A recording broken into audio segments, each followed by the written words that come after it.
नमस्कार मेरे प्यारे दोस्तों, कैसे हैं आप लोग। आशा करता हूँ कि आप सब लोग बहुत अच्छे होंगे। बहुत दिनों के बाद हमारी और आपकी मुलाकात हो रही है। मुझे पता है कि आप नाराज़ हैं, लेकिन मैं आपसे क्षमा याचना करना चाहता हूँ क्योंकि मैं अनेक कारणों के वश मैं आप लोग के उपलक्ष्य नहीं हो पा रहा था। तो चलिए, जो भी नाराज़गियाँ हैं उनको ख़त्म करते हुए हम वीडियो को स्टार्ट करते हैं। अभी तक हमने फिजिक्स में बहुत सारी चीज़ों को हमने पढ़ लिया है, उनका अध्ययन कर लिया है। हमने प्रकाश के गुण, वस्तु, प्रतिबिंब, आभासी प्रतिबिंब, वास्तविक प्रतिबिंब, ये सारा पढ़ लिया है। दर्पण, गोलीय दर्पण पढ़ लिया है और समतल दर्पण, उसके प्रकारों का नाम पढ़ लिया है। हमने गोलीय दर्पण के बारे में भी पढ़ लिया है और समतल दर्पण के बारे में थोड़ा सा हम गहन अध्ययन कर रहे थे। तो आइएगा, तो सबसे पहले हम थोड़ा सा उसी को कंटिन्यू करते हैं। समतल दर्पण जो है बीच में थोड़ा सा हमारा लाइट कट गया था, तो उसमें वीडियो कट गया है। उसके बाद मैंने वस्तु आपको पढ़ाया। हम समतल दर्पण को फिर दोबारा कंटिन्यू करते हैं। देखिए, मैंने आप लोग को बताया था कि जो दर्पण होते हैं वो दो प्रकार के होते हैं। एक होता है आपका समतल दर्पण, ठीक है ना। एक होता है आपका समतल दर्पण,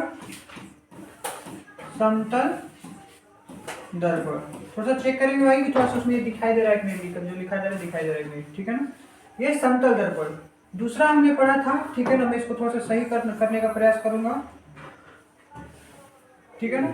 एक हमने पढ़ा था समतल दर्पण और दूसरा हम लोगों ने पढ़ा था गोलीय दर्पण, ठीक है। गोलीय दर्पण,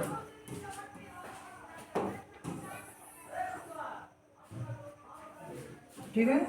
गोलीय दर्पण दो हमने पढ़ा था, ठीक है ना। समतल दर्पण क्या होता है? तो समतल दर्पण वो दर्पण होता है जिसका परावर्तक तल, यानी जिस तल पर प्रकाश आती है टकराकर वापस अपने ही माध्यम में चली जाती है, जिस माध्यम से आई है उस तल को हम परावर्तक तल कहते हैं। तो वह परावर्तक तल अगर समतल है तो उस दर्पण को हम समतल कहते हैं, और अगर वो परावर्तक तल गोल है तो उसको हम गोलीय दर्पण कहते हैं, ठीक है ना। तो समतल दर्पण के बारे में हम कुछ पढ़ना चाहते थे। यानी सबसे पहले मैंने हेडिंग डाला था, ठीक है ना, समतल दर्पण द्वारा प्रतिबिंब का बनना, और मैंने उसको आप लोगों को बताया था कि समतल दर्पण किस तरह प्रतिबिंब किस तरह बनता है, आभासी बनता है कि वास्तविक बनता है।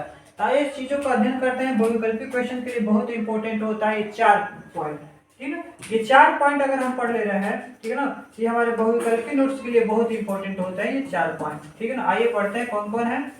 सबसे पहला पॉइंट, ठीक है ना, कि प्रतिबिंब की जो लंबाई होती है, अगर हम समतल दर्पण बना रहे हैं, थोड़ा सा ध्यान से समझिएगा। अगर हम यहाँ पे एक समतल दर्पण है, ठीक है, ये समतल दर्पण है, ठीक है।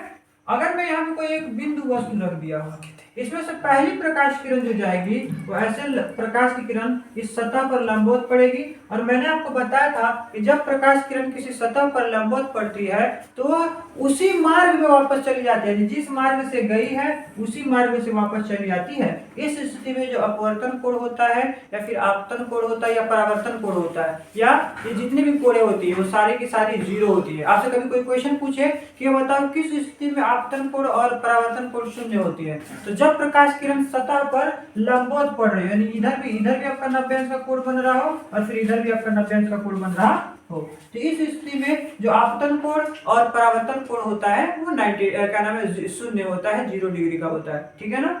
तो इसमें जो प्रकाश जाएगी, ये प्रकाश जाएगी और पुनः यहाँ पे टकराने के बाद पुनः वापस चली जाएगी।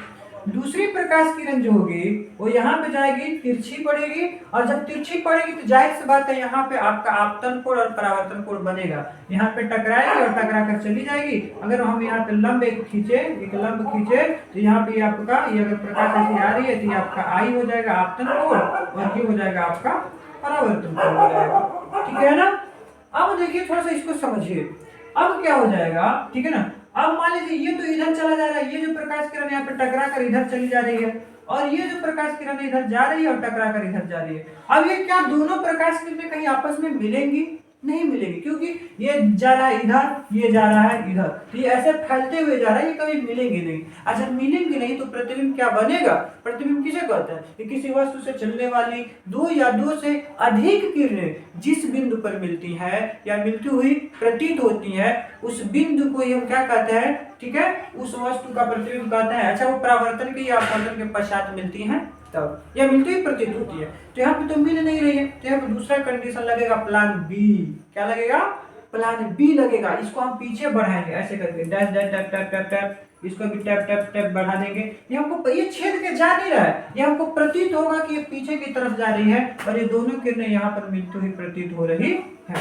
ठीक है, तब ये जो बिंदु होगा, अगर ये वस्तु ए है तो ये जो है बाबू ये आपका ए डैश या फिर बी भी मान सकते हैं, ये प्रतिबिंब वस्तु का प्रतिबिंब बनेगा। ठीक है, तब वो क्या दिखाई दे रहा है, ये जो प्रतिबिंब बना, इधर अगर बिंदु के समान वस्तु हम रखे हैं तो इधर की जो वस्तु है वो बिंदु के समान बना है, यानी वस्तु की ये वस्तु है वो मान लीजिए, चलिए इसको ओ मान लीजिए और इसको आई मान लीजिए। ओ मतलब ऑब्जेक्ट यानी वस्तु और आई मतलब इमेज। ठीक है ना, तो जो वस्तु की जो आकार है, शेप है उसका, या फिर क्या नाम है उसका क्या नाम है लंबाई है, वो वस्तु के प्रतिबिंब के लंबाई के बराबर है, या प्रतिबिंब की लंबाई वस्तु के लंबाई के बराबर है। ये दोनों वस्तुओं की जो लंबाई होती है वो बराबर होती है। दूसरी चीज बाबू, जो ये दूरी आपको दिखाई दे रहा होगा, ये जो दूरी है, ये दूरी और फिर ये दूरी, ये जो बीच की दूरी है, ये दोनों भी आपस में क्या है, लगभग में बराबर है। क्या लगभग में क्या बराबर ही होती है। ठीक है ना, यानी प्रतिबिंब की जो लंबाई दूरी है, यानी दर्पण से लेके वस्तु के बीच की दूरी यानी वस्तु की दूरी, और दर्पण से लेके प्रतिबिंब की दूरी यानी कि प्रतिबिंब की दूरी। ठीक है ना, तो ये दोनों आपस में बराबर होते हैं। अगर ये 10 सेंटीमीटर का है तो भी 10 सेंटीमीटर का बनेगा, अगर ये 20 सेंटीमीटर का बना है तो भी 20 सेंटीमीटर का ही बनेगा। ठीक है ना, बात समझ में आ रही है। तो दो पॉइंट यहाँ पे आपको समझ में आया। पहला पॉइंट कि प्रतिबिंब की लंबाई और वस्तु की लंबाई, प्रतिबिंब की लंबाई और वस्तु की लंबाई ये आपस में क्या होते हैं बाबू, बराबर होती है। ठीक है ना, दूसरी चीज प्रतिबिंब की जो दूरी होती है, देखो ना यहाँ पे वास्तु लिख दिया गया, वास्तु नहीं बल्कि वस्तु है। ठीक है ना, कभी कभी मिस्टेक हो जाते हैं अगर हम टाइपिंग करते हैं या फिर इसको जब हम लिखते हैं जल्दबाजी में लिखते हैं तो गलतियां हो जाती हैं। ठीक है ना, आपको सही करके बता दिया जा रहा है। ये वस्तु है, वस्तु के दूरी के क्या होते हैं बाबू, देखिएगा यहाँ पे भी थोड़ा सा मिस्टेक है। ठीक है ना, बराबर होती है। बात समझ में आ रही है, यानी वस्तु की जो बीच की जो दूरी है, ये दूरी और ये दूरी भी आपस में क्या होती है बाबू, बराबर होती है। ठीक है ना, दूसरी चीज समतल दर्पण की आवर्धन क्षमता प्लस का 1 होता है। समतल दर्पण की जो आवर्धन क्षमता होती है वो प्लस का क्या होती है बाबू, 1 होती है। आवर्धन मतलब आवर्धन क्षमता मतलब आप समझ रहे हैं, मैं आपको बता दे रहा हूँ। ठीक है ना, इससे पहले आप लोगों ने अभी पढ़ा नहीं है आवर्धन क्षमता। आवर्धन क्षमता भी आगे के टॉपिक है, लेकिन फिर भी मैं थोड़ा बहुत आपको बता दे रहा हूँ। मान लीजिए ये जो प्रतिबिंब की दूरी है और ये जो दूरी है, ये अगर 5 सेंटीमीटर का है, ठीक है ना, तो हमको पहले ही बताया कि अगर ये 5 सेंटीमीटर है तो ये दूरी और ये दूरी आपस में बराबर होता है, ये भी आपका 5 सेंटीमीटर का बनेगा। अब ये वस्तु की दूरी और प्रतिबिंब की दूरी जो है, इसका जो अनुपात होता है ना, यही होता है आपका आवर्धन क्षमता। अब वस्तु की दूरी या प्रतिबिंब की दूरी का अनुपात कहिए, या फिर वस्तु की लंबाई और प्रतिबिंब की लंबाई के अनुपात को आप क्या नाम है, आवर्धन क्षमता कहिए। ठीक है ना, जब इन दोनों का अनुपात, अनुपात का मतलब भाग देना, जब आप दोनों को भाग देंगे, देखिए 5/5 तो बराबर आंसर हमेशा आएगा 1, वो भी प्लस का, क्योंकि प्रतिबिंब यहाँ पे आभासी बनेगा। देखिए ये मिलती हुई प्रतीत हो रही है। अब मैं बताया था दर्पण के प्रतिबिंब में, ठीक है ना, जब प्रतिबिंब बनता है तो उस समय मैं आपको बताया था कि प्रतिबिंब 2 प्रकार की होती है, एक वास्तविक प्रतिबिंब और एक आभासी प्रतिबिंब। जब वास्तव में मिले तो वास्तविक प्रतिबिंब प्रकाश किरण, और जब प्रकाश की किरण मिलती हुई प्रतीत हो तो उसे हम आभासी प्रतिबिंब कहते हैं। तो यहाँ पे आभासी प्रतिबिंब बन रहा है और यही हमारा चौथा टॉपिक है, इसमें सदैव आभासी प्रतिबिंब बनता है। किसमें बाबू, समतल दर्पण में। क्लियर, ठीक है ना। दूसरी चीज, अभी बहुत सारी चीजें इसमें आपको पढ़ना है, हम आगे धीरे धीरे पढ़ते जाएंगे और समतल दर्पण में जोड़ते जाएंगे। जैसे फोकस दूरी आपको नहीं पता है, फोकस दूरी क्या है, ठीक है ना, फोकस दूरी हम पढ़ेंगे। इसकी जो फोकस दूरी होती है वो अनंत होती है, ठीक है ना, ये हम इसमें जोड़ते जाएंगे। एक्स्ट्रा थोड़ा सा चीज जान लीजिए, एक्स्ट्रा में और चीज जान लीजिए। देखिए अगर मान लीजिए समतल दर्पण आपके सामने रखा हुआ है, ठीक है ना, अगर उस समतल दर्पण में आपको समतल दर्पण के सामने खड़ा हो जा रहे हैं और आपको ये पता करना है कि आखिर आपको उसमें आपका ये चाहते हैं कि आपका जो प्रतिबिंब बने उस समतल दर्पण में एकदम संपूर्ण प्रतिबिंब बने, आपका पैर से लेके ये सर के बाल तक आपका संपूर्ण प्रतिबिंब बने, तो कितना बड़ा प्रतिबिंब होना चाहिए। ठीक है बाबू, तो अगर आपको अपने शरीर का पूरा प्रतिबिंब उस दर्पण में देखना है तो आपके दर्पण से कम आपका क्या नाम, आपके शरीर से कम वो दर्पण आधे का होना चाहिए। कहने मतलब अगर कोई दर्पण है यहाँ पे, ठीक है ना, कोई दर्पण यहाँ पे रखा है, हम कोई वस्तु रख रहे हैं, हम चाह रहे हैं कि इस दर्पण में इस वस्तु का पूरा प्रतिबिंब बने यहाँ से लेके यहाँ तक, तो कम से कम जितना लंबा ये वस्तु है उसके इस आधे का होना चाहिए दर्पण। अगर ये 10 सेंटीमीटर का है तो कम से कम ये 5 सेंटीमीटर का होना चाहिए, अगर ये 12 सेंटीमीटर का है तो कम से कम ये 6 सेंटीमीटर का होना चाहिए। पहला टॉपिक। दूसरा टॉपिक, आप लोग को पता होगा कि अगर कोई ऐसे 2 समतल दर्पण रखे हों, ऐसे दो समतल दर्पण रखे हो, ठीक है ना। अब बीच में कोई वस्तु रख दिया जाए तो ये दोनों वस्तु जो होते हैं ना, ये वस्तु का प्रतिबिंब, इसमें भी बहुत ढेर सारा प्रतिबिंब बनेगा, इसमें भी बहुत ढेर सारा प्रतिबिंब बनेगा। तो ये अगर हमको ज्ञात करना है तो प्रतिबिंब बनेगा कितना, तो उसके लिए एक फॉर्मूला होता है n बराबर 360/थीटा।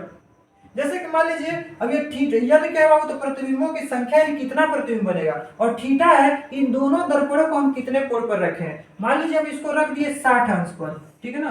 क्या करें, दोनों दर्पण के, दोनों दर्पण है, इसको एक दूसरे से हम 60 अंश पे झुका के ऐसे रखे हैं और बीच में हम क्या कर दिए, उस वस्तु को रख दिए। तो फौरन थीटा का जो मान होगा यहाँ पे 60 अंश, इस फॉर्मूला भरेंगे, n बराबर आपका हो जाएगा, ठीक है ना, 360 ठीक है 60 अंश, ठीक है ना। ये काट देंगे, इस पर आ जाएगा आपका 6। लेकिन दिक्कत ये है ना, देखिए अगर यहाँ पे 6, अगर यहाँ पे सम संख्या है तो उसमें से हम एक घटा के लिखते हैं, यानी यहाँ पे तो माइनस का 1 करके आप यहाँ पे लिखेंगे 5 आंसर। अगर विषम संख्या जैसे यहाँ पे 7 आ जाता, 8 9 आ जाता, ठीक है ना, 11 आ जाता, तो यही आंसर हो जाता। लेकिन अगर यहाँ पे सम संख्या है तो उसमें से हम एक घटा के हम यहाँ पे लिख देंगे, जैसे यहाँ पे सम संख्या है 6, तो यहाँ पे एक घटा के 5 में लिखेंगे, यानी 5 प्रतिबिंब बनेगा। बात समझ में आई, ठीक है ना। तो आज के ये टॉपिक बस इतना ही है। अब इसी पे आधारित हम आपको कुछ प्रश्न दे देना चाहते हैं। आप लोग क्या करेंगे, ये बताइए, जब दर्पण अगर 30 अंश पे रखा हो तब प्रतिबिंब आईने में, दर्पण में कितना वस्तु का कितना प्रतिबिंब बनेगा, एक फर्स्ट क्वेश्चन। और दूसरा क्वेश्चन है, जब दर्पण में जब प्रतिबिंब जो हो, क्या नाम है, 70 अंश का हो, 70 अंश में जब कोण रखा गया हो, 70 अंश के कोण पे दर्पण रखा गया हो, तब कितना प्रतिबिंब बनेगा। इन दोनों क्वेश्चन का आप आंसर कमेंट में करेंगे, और जिनका नाम कमेंट जो भी सही आंसर देंगे उनका नाम, ठीक है, हम इस वीडियो में, अगले आने वाले वीडियो में जरूर लेंगे। तब तक मिलते हैं नेक्स्ट वीडियो में, तब तक के लिए जय हिंद, जय भारत। इस कमेंट लाइक तो बोलवे नहीं, कहाँ काटे वीडियो पूरा